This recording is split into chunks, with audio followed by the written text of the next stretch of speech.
Thousands of years ago, priests in Egypt, monks in Tibet, and philosophers in Greece all practiced something modern science is only beginning to rediscover: the art of energy control. They believed that life itself was more than flesh and blood. It was vibration, frequency, and flow. In the temples of Egypt, rituals were designed to awaken hidden forces within the body. In India, the idea of prana, the life breath, was said to be the fuel of both the mind and the soul. In China, it was called qi, the vital energy that shaped health and destiny. Even the Greek philosophers spoke of pneuma, the spirit that animated the human being. What's most mysterious is that these civilizations, separated by oceans and centuries, all described the same invisible power. They believed that if you could master your energy, you could master yourself, and perhaps even reality itself. Today, most of that knowledge is hidden, but not lost.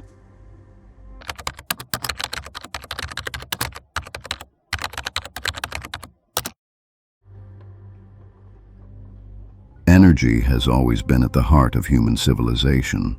Long before modern science gave us words like electricity or vibration, ancient cultures already had their own ways of explaining the invisible force that flows through all living things. In ancient Egypt, priests spoke of the Ka and the Ba, two forms of spiritual energy that defined existence. The Ka was seen as the vital essence, the power that kept a body alive, while the Ba was the energy that could travel beyond death, linking the human soul to the divine. Temples were not just places of worship, but centers where rituals of sound, rhythm, and breath were performed to channel these energies. In India, the concept of prana was central. Prana was the breath of life, carried through the body in invisible channels known as nadis. Yogis developed techniques, what we now call breathing exercises or pranayama, to direct prana, believing that control of this life force could unlock balance, clarity, and even higher states of consciousness. Meanwhile, in China, another vision emerged: Kui. This energy was believed to flow through meridians in the body, and when blocked, sickness and imbalance followed. To restore harmony, practices like Tai Chi, meditation, and acupuncture were developed, all designed to guide qi and keep it flowing. And in ancient Greece, philosophers like Plato and Stoics spoke of pneuma, the breath soul that animated the body. It wasn't just oxygen, it was seen as a cosmic energy, linking humans to the very order of the universe. What's striking is not just that these civilizations spoke of energy, but that they described it in almost the same way, as an invisible force that shapes both body and mind. Whether they called it Ka, prana, ki, or pneuma, the message was clear. Mastering your energy was the path to mastering your life. These ancient practices weren't superstition. They were early attempts to tap into something real. Even modern physics, with its language of vibrations and frequencies, echoes these ideas. The ancients may not have had microscopes or equations, but they observed the truth: that energy is everywhere, and that we are not separate from it. We are part of it. So here's the question. If they could sense and control their energy thousands of years ago, what hidden techniques might still be waiting for us to rediscover today?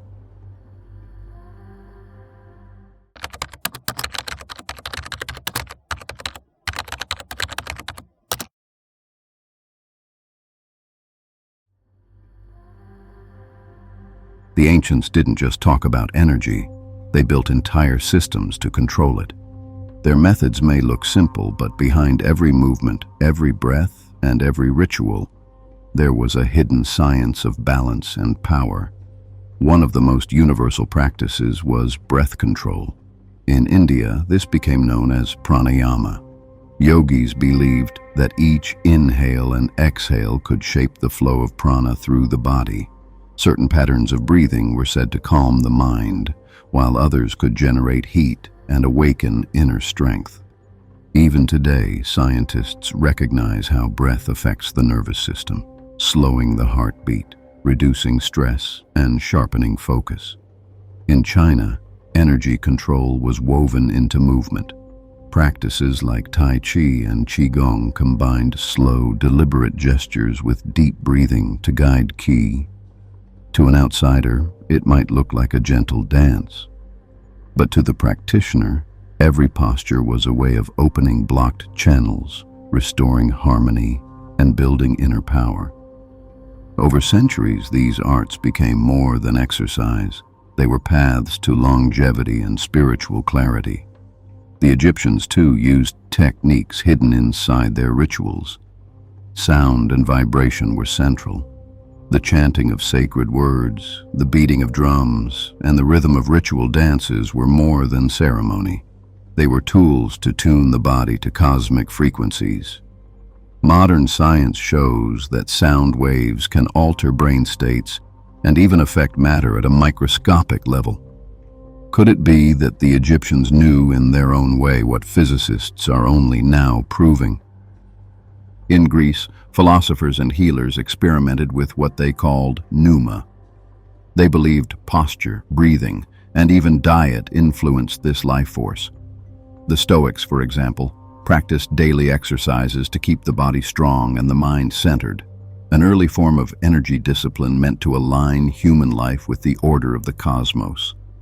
What unites these practices is their focus on awareness. Energy control wasn't about random rituals. It was about learning to feel the invisible force within and around you. A monk breathing in a Tibetan cave, a yogi meditating under a tree, or a healer guiding qi with their hands.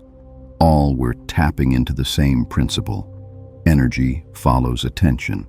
And here's the mystery.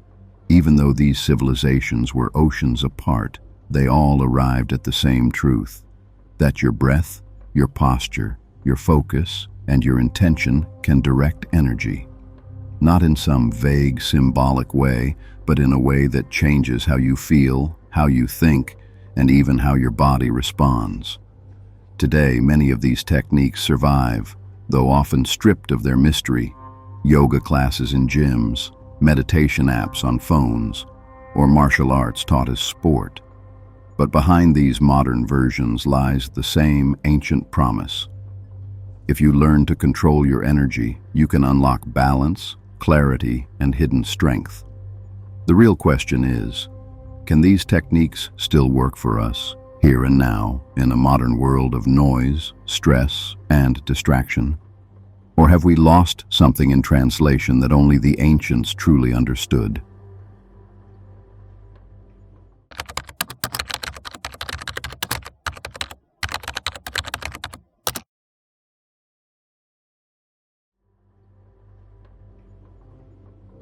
Modern science may use different words, but it is finally catching up to what the ancients already knew.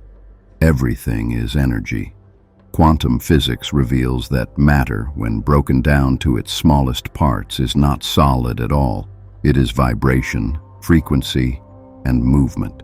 The chair you sit on, the air you breathe, even your own body, are made of atoms in constant motion. What looks solid is, in truth, a field of energy patterns.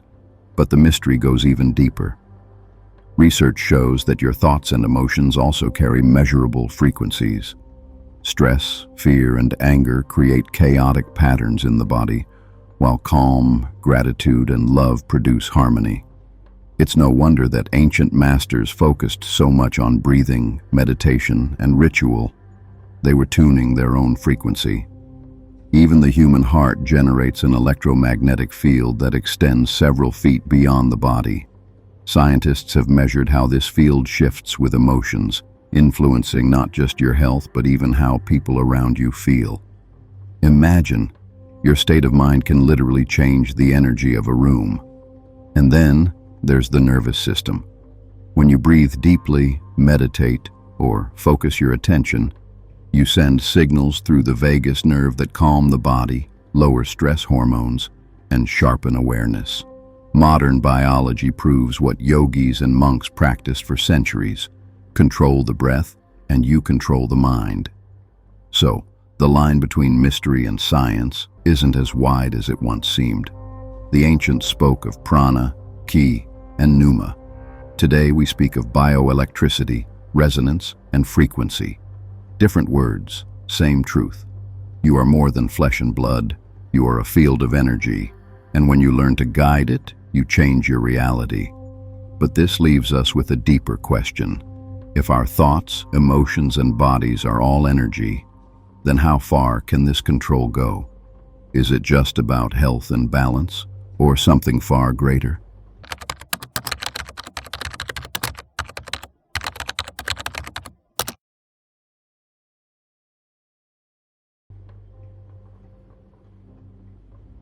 Energy control has always been about more than health.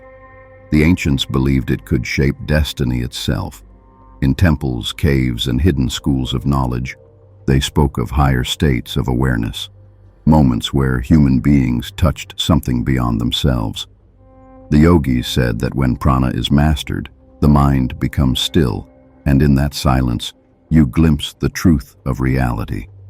The Chinese sages wrote of immortality, achieved not by gold or medicine, but by refining qi until it aligned with the cosmos. The Egyptians spoke of energy as the bridge between mortal life and the eternal, hinting that through ritual and vibration, one could step into the realm of the divine. Even in the West, whispers of this knowledge survived. From the mystery schools of Pythagoras to the secret teachings of the Stoics, energy was seen not just as a force inside us, but as a key to unlocking something greater. But here is where the trail grows darker. Many of these teachings were deliberately hidden, guarded, or even erased. Some say the knowledge was too powerful for ordinary people. Others believe it was suppressed because true energy mastery makes humans less controllable, more independent, more free. What is certain is that fragments of this wisdom remain scattered across cultures, encoded in rituals, symbols, and sacred texts. And if all these pieces were put back together, they might reveal a system of human potential far greater than what we know today. Modern science has proven that energy is real, measurable, and responsive. But science is still asking questions the ancients already hinted at. How far can we go? Can mastering our inner energy allow us to heal not just the body but the mind? Can it unlock abilities that border on the miraculous? The deeper you go, the stranger the patterns become. Stories of monks who could slow their heartbeat to almost nothing. Healers who claimed to channel energy into others. Mystics who saw visions that later proved real. Are these just myths, or glimpses of truths science hasn't yet explained? If the ancients were right, then energy isn't just the key to balance. It is the hidden code of reality itself, and mastering it may be the closest thing humanity has ever had to real power. So here's the cliffhanger. What if energy control was never about small personal change, but about awakening something much bigger? What if the same force that shapes the universe can be guided from within you? The ancients believed it. Science is beginning to suspect it, and the answer to whether it's true may lie in secrets still waiting to be uncovered.